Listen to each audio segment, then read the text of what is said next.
ഉസ്ബെക്കിസ്ഥാനിലെ Malayali medical വിദ്യാർത്ഥി സാവരിയയുടെ കൊലപാതകം crime branch അന്വേഷിക്കും. സാവരിയയുടെ കുടുംബത്തെ സന്ദർശിച്ച ആഭ്യന്തരമന്ത്രി രമേശ് ചെന്നിത്തല അന്വേഷണം സ്റ്റേറ്റ് ക്രൈംബ്രാഞ്ചിന് കൈമാറിയതായി അറിയിച്ചു. മനീഷ് മഹിപാലുണ്ട്. മനീഷ് മഹിപാൽ, കുടുംബം ഗുരുതരമായ ആരോപണം ഉയർത്തുന്നതിനിടയിലാണ് ഇപ്പോൾ ആഭ്യന്തര വകുപ്പ് മന്ത്രി വീട് സന്ദർശിച്ചിരിക്കുന്നതും ക്രൈംബ്രാഞ്ചിലേക്ക് കേസ് വിട്ടിരിക്കുന്നതും. മനീഷ് മഹിപാൽ, എന്താണ് കൂടുതൽ വിവരങ്ങൾ?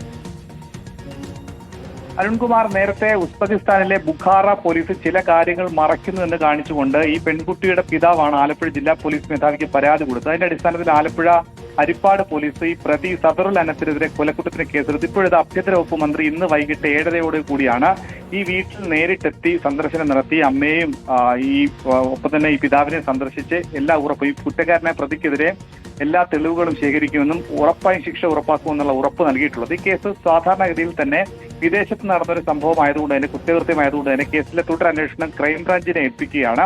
ഈ പരാതി നിലവിൽ ഹരിപ്പാട് പോലീസ് കേസെടുത്തിട്ടുണ്ട്. അതുകൊണ്ട് തന്നെ ഹരിപ്പാട് പോലീസ് നാളെ തന്നെ ഈ ഇതുമായി ബന്ധപ്പെട്ട കുടുംബത്തിന്റെയും ബന്ധുക്കളുടെയും മൊഴി രേഖപ്പെടുത്തും. അങ്ങനെയുള്ള പ്രാഥമിക നടപടികൾ പൂർത്തിയാക്കിയ ശേഷമായിരിക്കും തുടർ അന്വേഷണത്തിന് ക്രൈംബ്രാഞ്ചിനെ ഏൽപ്പിക്കുക.